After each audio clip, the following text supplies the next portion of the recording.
Hey everybody, welcome to the Dealership Easy Money Machine call. This is session number 48, I believe. Almost get up to 50 of these, John. It's been a long time since we started all this up, but we're still going strong with Sales Text Chat. As everybody knows, last week we were supposed to have a special guest, and this week he rescheduled this week, and now he has a family emergency. So I don't know if he's just getting the butterflies and doesn't want to get on with us, or he's not a really good public speaker. But he kind of canceled on us, so we're kind of left with a Q&A session. We could talk a little bit about dealerships, what you guys are having struggles with. Roy says, can you PM me the name of the guy and number of International Bank Card? I missed it. Yes, we'll send that to you after the call. So we're gonna just do a general Q&A. So you guys have any questions that you guys are having struggles with? I know we had some updates going yesterday. We did get one report of a small issue with the web chat that we're going to be fixing for Glenn. Part of the update is this.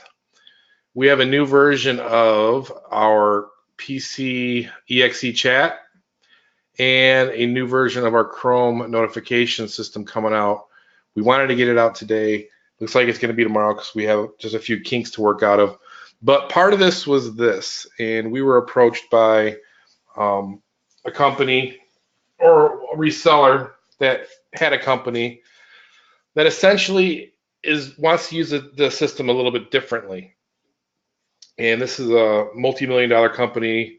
They send approximately 10 million SMSs per month. It's just a really huge account. And in order to make the system right for them to come our way, is we had to take the PC EXE chat so everybody can log in from one login. So if you can imagine, I just logged in as the dealer. Imagine 7 or 8 different agents logging in under the same login. And then those notifications appear on everybody's screen at the same time when a new chat comes in.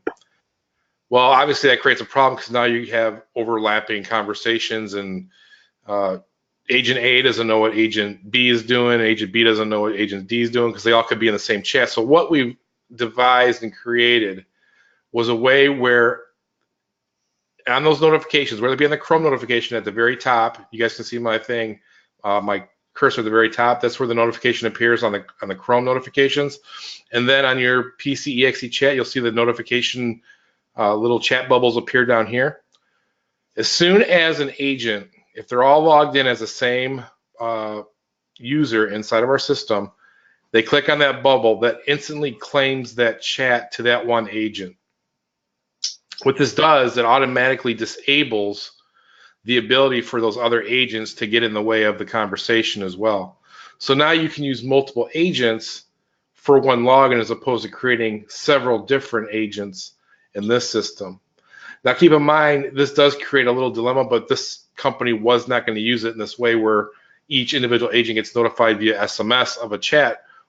They just, because everybody's always on a computer, they just wanted to make it easy. So like I said, the conversations don't overlap with other agents, and now you have a customer talking to 3 different agents. It's easily claimed, so I could just literally use this one login as a dealer to manage all my conversations. Now keep in mind, with agents, when agents they're not logging in because they're using PC EXE chat or using Chrome notifications, because when they click on that notification, they're taken to the mobile chat version, which looks similar to this, like this, on a mobile device. So there's never going to be any overlay of people logging into the admin system because this is where the conversations take place right here. Now, if an agent wanted to have a historical record of chats, obviously they're going to have to log in as the dealer, but there's still no instance where there's going to be an overlay of conversations in those instances because everybody knows what belongs to them as they're the ones that took the call. It's also going to have an identifier. So let's say any given live session, we have 5 agents on under the same name. They're each going to be given a session ID, which essentially points them to a certain agent. And now that session ID, since it's tied to an agent, quote unquote, we now know that they have ownership of that conversation as well. That goes along with the whole history of conversations. So hopefully I didn't say that too fast. So those new versions, we can expect those coming out. Hopefully get those up. I know the Chrome notification usually takes 24 hours for the Chrome extension to get approved. So hopefully we can get those up pretty fast. John, have you seen any industry changes on your end involving text and web chat?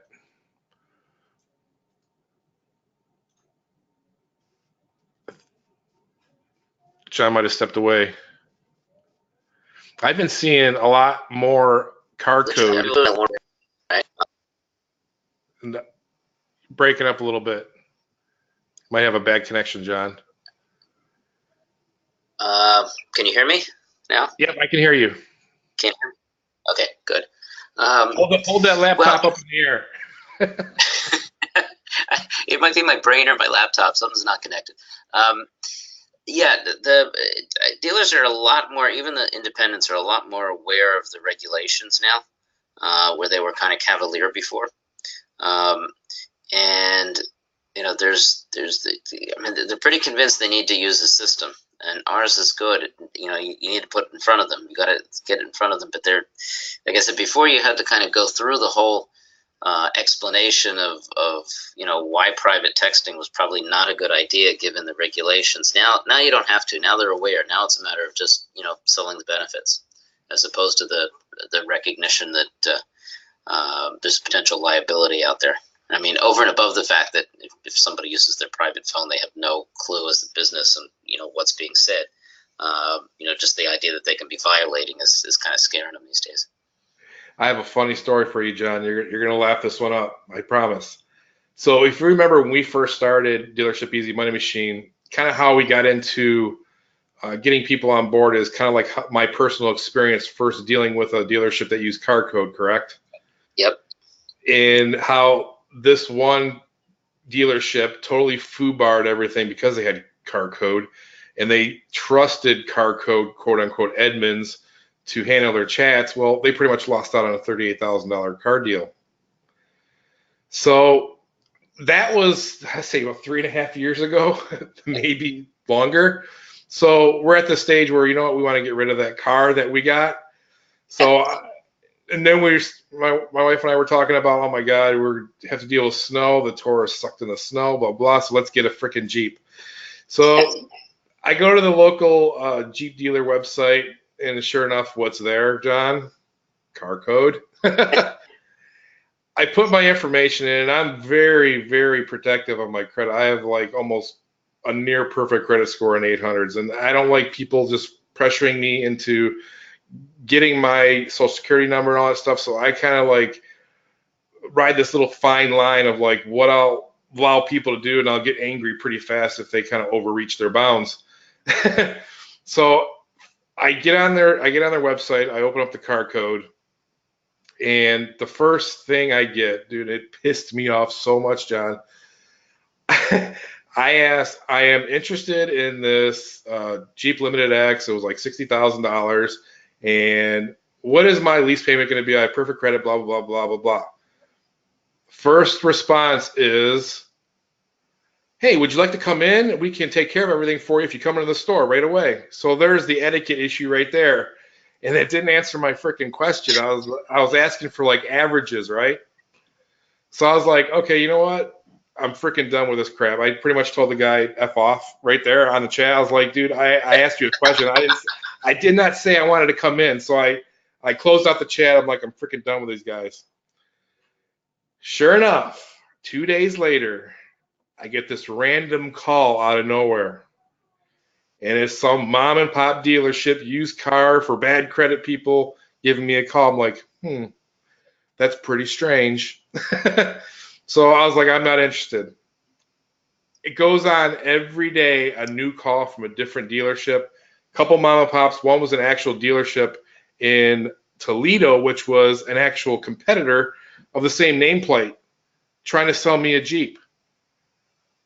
And this is all because of car code, right? Well, absolutely. And you know what's funny? I wrote something about it. There's another industry pundit, Jim Ziegler, that really landed them and said, hey, it looks to me like what you're doing is sharing this data, and any dealer that does this is insane. And Edmunds didn't respond at all, right? So his conclusion was, look, all this must be true. In fact, they're sharing this data and they're taking this data from you. And, he really let him have it, and they didn't respond, which, is. Here's how this all ends. So I'm like, I told Michelle, my wife, I'm like, you know what? I was like, Michelle, I was like, I'm done with this crap. So I called the original store, which was Monroe Jeep. I'm like, listen here. I was like, I texted you guys on your chat. You guys are using CarCode. I'm very familiar with the text chat industry and those little widgets that you guys are using. I was like, if they are selling my information to the highest bidder or giving my information just to any other dealership but you, because I'm getting phone calls up the yin yang from other dealerships, and I pretty much have not received a call from you because I didn't ask for a call from you. John, I'm gonna pause it real quick. Okay. Okay, I'm back. So I was like, I'm getting calls from other dealerships because you guys are using CarCode. And he's like, he goes, that's impossible. That cannot happen. I'm like, I'm going to give you the 3 phone numbers for these dealerships. You're going to have a lady get on the line and say that you're my wife's name and you're replying to the recent inquiry online from the dealership. And sure enough, they got proof evidence right there that CarCode was stealing their leads, and they weren't happy. So when it was all said and done, they ended up making it right with me and gave me a great deal on a lease car. That's good. But yeah, no, Jim Ziegler laid it out and said, look, obviously this is happening and they're giving it to you because they're taking the leads and then they're reshopping the leads and they're making money on them. And, he's a very high profile guy, right? And they didn't respond at all. This was a little while back, so it was obvious that that's exactly what they're doing, and they're just depending on dealers to not notice. Because they never tell the dealer they're actually not doing that. The dealer jumps to the conclusion, oh, they wouldn't possibly do that. Of course they're doing it. That's why they're giving it to you. So, yeah, I'm not surprised. And there's still guys. Some dealers have been burned on it though, and it's kind of getting around. So. Yeah, I pretty much at the end of the conversation when I was leaving the place, I was like, I go to the internet manager. I was like, "What'd you learn today?" He goes, "Nothing in life is free." I was like, that's right. If it's free, there's some sort of catch or fine print that you didn't read. He's like, why? I thought we read the fine print. I was like, well, I think there's more additional pages that you have to actually request. So remember, that's Edmunds' business to shop leads, right? They're not going to give you something for nothing and not make money on it. That's exactly why they do it. Yeah, I was just blown away. It's like I pretty much. I've already explained how I am. I don't like to get called by car salesmen. It's just a thing. I've already closed like 2 car deals with just text chat, but just to go through that experience and just have the etiquette just so off with the dealership where I put in, hey, I need to think what the average cost for an excellent credit on this car would be. And the answer is, well, come on in and we'll see how we can help you. I was like, well, I'm asking you to help me right now. Exactly. That's why you're texting, right? And even the best of the dealers out there need that kind of coaching, because if they put this into an operator or BDC in the wrong hands, right, that's exactly what happens. Right? The guy, look, I'm texting because I want the information. I do not want to come in. That's why I'm not in front of you right now, right? And so I was kind of acting like a spy in everybody's accounts just to find like what customer sentiment is with the text chat. And I have found, John, with some of your dealers, they got the etiquette like down pat. I have not caught a conversation that involves, hey, come on in and we'll see how we can help you. I haven't seen one of those in a text chat in probably over a year. Just going and looking. The guys that are using it have got it, and they've got it down. You're right. And we even have one doing a contest with a keyword with testing a little recently. But that's the best. That's the best way to sell it. I always take one of those random dialogues. I CC myself on the on the admin panel, and then I show it to another dealer and say, "Now look, wouldn't you want a conversation like this? I mean, these leads are real, and they come in text. They're kind of like you, Ed. You would not text just for the sake of, hey, I want to pass some time here. I mean, you're a buyer, right? And if you get the information, you're going to buy something. That's exactly what comes in on text versus chat or a lot of other ways. So the easiest way to sell it, CC yourself on somebody who's using it correctly, and then show it to the next guy. Say, here, wouldn't you like a dialogue like this? Yeah, and in some of the conversations that I've seen with some of the dealerships that you have, John, they do go on. Sometimes the thread is upwards of 60 conversations back and forth before that trigger is finally pulled. I mean, in the 10,000 foot view of the whole scheme of things, as a salesman, I would rather spend that time with those 60 conversations back and forth with the customer than have them come in and I might F something up. Especially if I'm a newbie salesman. I would be on face to face, I would probably be really scared to screw something up. But in text, you can kind of think things out to get the sale. Right. Right, and you'll notice the dialogue is real too. Like I said, there's no time wasters. I mean, ironically enough, most people walk into a dealership, but a lot of them are still time wasters. The guy that spends the back and forth on the text, I mean, there's a real buyer. If he doesn't buy or she doesn't buy, it's usually because they can't get the trade right, or there's things in the deal that just couldn't come together. But it's not that the guy wasn't a serious buyer. I mean, the closing ratio is still just as good as a walk-in at 25% on a text. Yeah, I think I would say it's even higher now because now you're dealing with more educated buyers coming through the website, and more buyers know what they want. They know what credit's all about. Back in the day, before there was internet, you had no idea what your credit was till you actually got it checked by someone you were buying like a car from. And you think you go in there and say, hey man, I have perfect credit, blah, blah, blah. And the salesman is like, your credit freaking sucks. I was like, oh man. But that's when you're younger and you make mistakes and you think you're good and you're not good. So, yep. But now there's, like I said, there's more educated buyer. You know what your credit is. All these services are online now where you can get notifications of how your credit changes. Every time your score goes up, goes down, you get notified. So today's customer is a lot smarter, especially when it comes to buying a car. And it's always been that way where if they're going to be using text, I think it is even more of a qualified lead than it was 3 years ago. I would probably suspect that that's correct. Right? And again, there's lots of reasons why people use text. They feel less threatened. Although, ironically enough, again, for the dealer, that's the best lead you're going to get because you've got permission. You got the guy's cell phone number, woman's cell phone number, and you've got permission to use it going back and forth. So from a dealer's perspective, it's the best lead they're going to get. From the potential buyers, they feel less threatened than even they would on the phone. So yeah, I think that's right. And don't discount the other side of it in the service department. Really, any business that has a service department, particularly in a dealership service department, that ability to get right to that person for approval, to get pictures, to get video, to get documentation, to get approval to work on that vehicle. Entirely different context than a sales lead, but just as vital inside that dealership. And that's getting a lot more play these days in the trade media about how texting is the best way to communicate with a customer. You don't play telephone tag.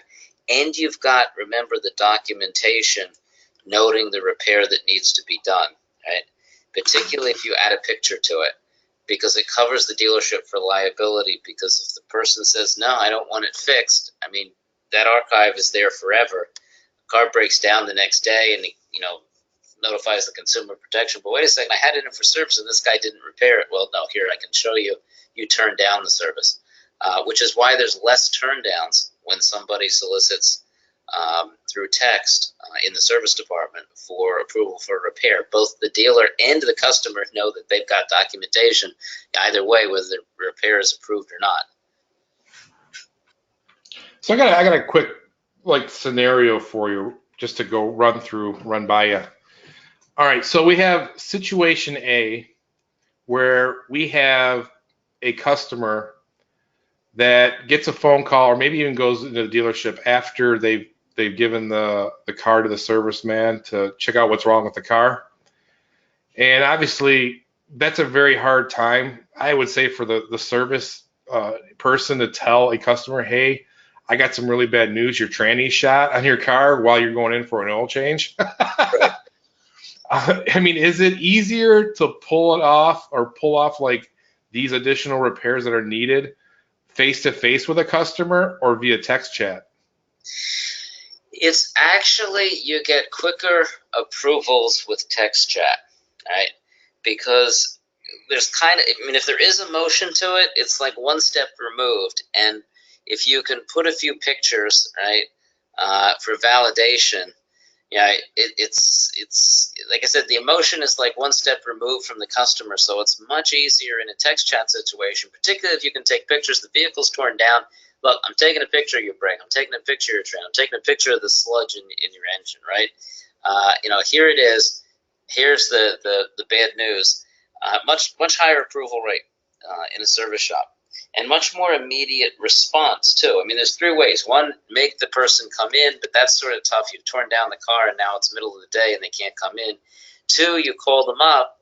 The phone conversation is always difficult, and half the time you can't reach them anyway, and the car's still torn down. Or the text. See, it's almost as if everybody on both sides sees the text as a validator, right? It's like, I'm telling you what's wrong, I'm giving you an estimate price, and I'm giving you a picture of what's wrong. You can tell me not to repair it, but all of those things, like I said, it's a permanent archive, right? So, you're not going to get around the fact that if you turn me down and something goes wrong, that you can get away with me telling you, or saying that I never said anything, right? It's a difficult conversation either way, but with text, you get a little bit more removed, a little bit less emotional, and sometimes customers just go crazy because they want to go crazy, right? With text, it's much more difficult to do. Glenn says, I've been meaning to speak to you on Skype. Hey, Glenn, just so you know, I've been getting just a ton of people contact me via Skype, and it's very easy for a conversation to get lost in Skype because they've changed everything where it's kind of like bigger fonts, and it's harder to see all the conversations and names that are very important to me. So if you can kind of remind me in Skype to get in contact with you, I'll do that so we can get you squared away with your truck dealership. Laura says, she's a newbie to Sales Text Chat, I think, a new member. She says, I had to call in to hear you. Yeah, there's some issues with GoTo. We've seen that from the last call. We have people saying they had problems hearing us. That's GoToWebinar, not us. Dennis says, can you please discuss the update to add video to the text chat? Yes, that is coming. I wish I had more information to tell you, but it is on its way. So obviously that's a technology that's not out there yet, or is out there, but not as popular as it should be. And we're probably going to turn all that around with our system. So Laura, yeah, as a new member, there's a lot of information. This probably looks overwhelming to you, but at the end of the day, if you go to refer some of the training inside the memberships area for Dealership Easy My Machine, I think you're going to find everything's pretty much laid out, cut and dry. A lot of things that you see inside the system are all visual in nature. There's just a few areas where you're doing actual settings. So hopefully the onboarding process and learning curve is pretty short for you. You're welcome. Can Sales Text Chat Messenger work with ManyChat's Messenger bots? Yes, we're working on that right now as well. We just got so many things in the fire, and I'll try to improve the system for not only existing dealerships, but for all the future ones that you are bringing on. We do have the multi-chat tool that's coming down the pipe here. That was something that was spec'd out last year, but so much stuff just got in the way. So essentially, you're seeing a new change with dealerships on their websites where there's now given the option to do web or text chat here, and then they can choose it, and then they start the conversation.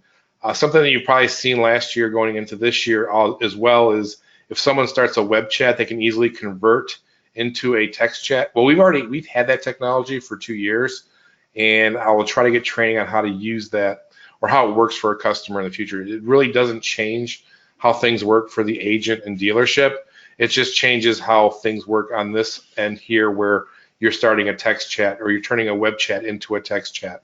Because there's instances where a customer might be on the website and they didn't intend to getting in a long conversation here on web chat, and they have to go out and pick their daughter up from school, blah, blah, blah, blah. So what they can do is they can click a button and it starts the text chat where the conversation can be picked up from there, as opposed to them being late picking up their daughter from school. Let me see any questions that I may have missed. I'll jump in here. One more thing with service that's kind of clever, right? I mean, once you get a service department to identify, yeah, look, I want to use text because I can add the visual to it and get approvals quicker, right?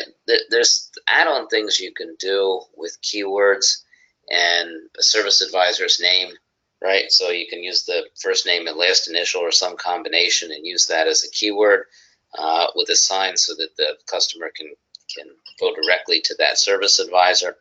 You can collect and use text chat as a means to push out I think we're allowed one coupon in wallet, right? To push it out as an iPhone wallet coupon if you want to get them to accept it. Now you're inside their wallet. Combine it with the whole wallet technology we have. There's just a lot of really untapped kind of gold mine things that can be done in service once that service department gets a database of their customers with approval to communicate with text.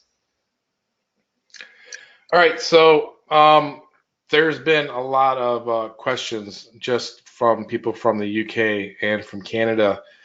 You may have noticed in the last month, all of a sudden, the number that is delivering text is no longer a short code. What's happening is John and I, we were dishing out several $1,000s a month for a service that you guys weren't using to its full capacity. And a lot of it was surrounded by the ability to send MMS, as those two shortcodes for UK and Canada were kind of handcuffed on having the ability to send MMS. So what's happened is we made the business decision just to cut ties with those shortcodes, and we're putting everything through long codes where the conversation can be held back and forth with a customer and agent utilizing MMS as well, which is actually a more valuable tool than actual pure text, because now you're sending visual images back and forth. And it works really great for service as well, because now you can show damage to a car or damage to an engine or something broken in an engine. It's just a lot more valuable using long codes that way. At the end of the day, we still pay for all the texting from those long codes with the Canadian and the UK. We will be implementing Textria here too as well. There's been a growing problem industry-wide, and I think we've discussed this several times before on other calls on Beacon Snap and Dealership Easy Money Machine. Deliverability is getting harder and harder, which kind of sucks for the SMS business if you're an SMS marketer. But there's a lot of things that you can do to go around those hurdles. Essentially, all we're doing is we're kind of changing along with what the industry is changing as well. We just have to do our thing. So what we've done is we've made it to where we're no longer using short URLs in our system. Essentially, what a short URL does inside of one of our texting platforms, when you're sending it using Sales Text Chat, is that short link now becomes an actual web page. One of the main filters that USA and Canadian companies, carriers, what they're doing is they're filtering those out so those messages don't deliver. And you might find the first couple times you send a short link, which has a redirect attached to it, it might get delivered a couple times with a long code, but after those couple times, your number is permanently banned from that carrier. So we've done everything on this end to make sure that everything gets 100% delivered to all the customers and agents inside of Sales Text Chat and our other systems, which include Beacon Snap, WooText, and all that. So we got your back. We are staying attuned to the changes in the industry. So our goal is to make you happy so you guys have a working system. Because what's going to happen at the end of the day is you're actually opening the door, because a lot of these companies that are offering SMS service, they don't give two craps about compliance and deliverability. Those are customers you can now convert into our systems, because we've made a system where it kind of conforms to all the filters and gets around those filters that these carriers are putting forth to all incoming SMS into their network. Laura says, so damn glad I found you guys. Just saying. Well, we're glad that you found us, and we're glad that you're a member, Laura. Absolutely. Glenn says, what about shared US short codes? Are they going away? No news yet. I go back to what I've been saying for the longest time. And John, you've been around for it too. Every year there's this huge scare involving short codes. Yep. It goes back to 2012, 2013, where you couldn't put a link that said http:// with a URL. So to get around that, we eliminated that part of the URLs that we sent out. And then what happened is Apple and Android, or iOS and Android, eventually made it so where they could detect a link based on a dot being in a word. So if it had like a .com, .uk, whatever, it knew to translate that into a real link. So now that kind of invalidated that lawsuit where hundreds of companies were getting sued for like $50,000 per instance. It was just a BS lawsuit just to collect money. Then there was another scare. Oh my God, I forgot what it was a couple years ago. It slips my mind. But the latest scare is shared short codes aren't going to be able to get through. Well, there's always going to be a solution to go around the issues, and that's what kind of we stay on top of. To this date, we have no information on any changes that AT&T is making. We know for a fact that Verizon has stepped up their filters on their end and made delivering to their network a little harder. Well, we made it a little harder for them to block us because we've made the changes on our end to make sure that those messages get through. There's just one or a couple things that you guys should consider when sending out texting. Always make sure that you're never using short URLs. That's the very first thing. Short URLs are bad because let me clarify that. Short URL services are bad. There's nothing wrong with a short URL because short URL services, what they do is they redirect people.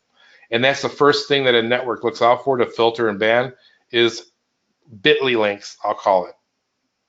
So start getting in the habit of not using links that redirect and start sending them full links to a page. The next thing they kind of look out for is keyword density. If they see so many, if you're sounding too salesy, too scammy, there's certain keywords that appear.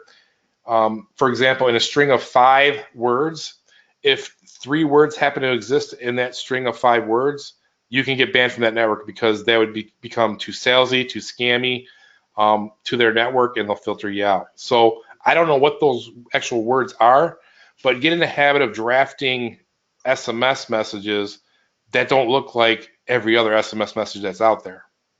One way I've gotten around some of that is utilizing in my mass sends is I've always put like the company name in brackets. So I'll type it up right here so you guys see what it looks like. So let's pretend I'm drafting an SMS message, company name, and then your message going from there. Reply, stop to text, or reply, stop to quit. Should always end with that. So the networks are going to be looking for this for compliance if you're doing marketing. And then this is kind of how I've changed it up to make it a little better. And another thing you never want to do, if you guys aren't using reply, stop to quit, never end a SMS message with a link. Never end with a link. If you do that, I'm not seeing your screen. I'm not sure if some people might not be seeing it as well. Can you guys see me? Put in one in the chat box if you guys can see me. Or I'll put it on the, maybe because I'm too small. There we go. So let's look at this. Let's kind of analyze this message. This is what I've used to kind of like change up the format because it might be some of the first words that fire those filters to ban your phone number or your SMS phone number. So I just put the company name in brackets so it's an identifier, and it also shows relationship with a customer when they get that message so they know who it's from. But never end a SMS message with a link. That has turned into something that's really huge too, where if they see a conversation, or not a conversation, but a message that ends with a link, that fires their filters as well. So if you guys aren't using reply stop to quit, which you should be using, but you're probably not, I would do just end it with a thank you, like that. Just something just to mix up the content of your send so those messages get through. Good point. I wish I could find an actual short link here. Let me see if I can, if there's a way to do it on this end here. Let me see if I can inspect this. I just want to just kind of prove what we've done with our short URL service to make it to where it actually displays a page and not redirects. No, I can't show you guys here unless I actually get a text. But yeah, we've made it so we kind of caught it in time before it became a real big problem. And we didn't want to go through the whole problem of creating a short URL for sales text chat. But we've made it so now it displays a page. So instead of this link here, text.net. So let's say this is a short URL. Before, this used to display a redirect and then display a page. Now it actually displays the actual chat. That's what I'm trying to say. I know it's hard for you guys. I know you guys are not programmers. I'm thinking of a way to make a solution for you guys where you can change the pages you want to send your customers to a non-redirect page where it's actually a full displayed page based on a short link. I got my guys on it, but this is very valuable to be able to use short links in a text message because it allows you to say more words in a text message. If you were trying to send somebody to a Yahoo page, you go sports, and then you go Detroit Red Wings. Well, you see now you've kind of like narrowed it down where you can't even say a message now because half the actual message is a link. We're trying to make it a way so you guys can take any web page, put it here, and it won't redirect, but it will actually display the page. So it's a technology that's not been explored, that's out there that I've ever seen. So if we can actually get this to work, I mean, it's a whole new monster right there, John. Yeah. Roy says you mentioned working with, HIPAA compliancy. Yes, I'm waiting on a few things from some lawyers that are familiar with HIPAA to get back with us. Obviously, they cost some money, so we've got money invested there just to make sure that we're in compliance so you guys can start using this with doctors, dentists, anything involving healthcare to stay within HIPAA compliance. Johnny, familiar with HIPAAs? Not hippos, HIPAA. Yeah. At least one of those. Yeah. Yep. I mean, it's a little bit of a legal quagmire. It's a racket, right? Plain and simple. Absolutely. Yep. That's what I thought. I don't see any other questions here. We're about 45 minutes in. If you guys have any other questions, let me know now, or hit us up in support. Yeah, sorry you're having issues seeing Laura. Everybody said they could see our screen, so it might be a connection on your end. I can promise you that the replay will be crystal clear, and I'll have that replay up probably within a half hour after the call ends. We're pretty quick at getting these replays up. We don't mess around. Actually, the Beacon Snap was up right after the call, like literally 10 minutes. I don't see anything else. So, John, if you have any closing words, we can shut her down. I think that's it. I mean, I think if there's any little nugget of advice is that in general, particularly dealers are getting more focused on compliant texting, and in particular in the service department, it's getting to be. I mean, it used to be less than a single-digit percentage points of service departments using texting. It's increasing now, and the trade magazines are featuring it. So it would be a good area to focus on. So I'm gonna put this link. Hopefully you can see my screen, Laura. I'm gonna put this link in the chat box. This was the original sales page that essentially started this whole. Went from Dealership Easy Money Machine to Beacon Snap to just our entire evolution of just a ton of products for our resellers. This is the one that started it all. I put the link in the chat box. If you guys want to watch that video, there's actually a series of videos that go along with this, but this is kind of the one that kind of puts it all together, how we got involved in texting and how we've taken it to a new level. So with that said, thanks, John and Elena, for showing up today. I appreciate your time. Thanks all of you guys, all of our members that make all this happen and make all these improvements happen. I know you guys pay a monthly fee, but you guys also get something out of it. We don't walk away from our products. We constantly improve our products because we believe that you guys are the most important thing to make this whole thing work for everybody. And John will attest to this because he is not only a member, he's also a reseller as well. And a lot of the stuff that we make and sell, John actually puts it to real life use with his dealership. So I was the very first reseller, right? John is the very first reseller. He's the one that breaks it before it gets into your hands. So with that said, thanks again, everybody. We'll see you on the next call, and hopefully we can get that guy. I don't want to give away everything he was going to talk about. Hopefully we can get him in on the next DMM call, and hopefully maybe he won't be so shy to get with us. I think there was a lot of excuses there why he couldn't show up, but I'll try to hit him up again to make sure that he can try to join us again. It was supposed to be a very good call, but hopefully we've entertained you enough today where you guys can go out there and succeed. So everybody take care. Bye-bye. See y'all later. Bye-bye.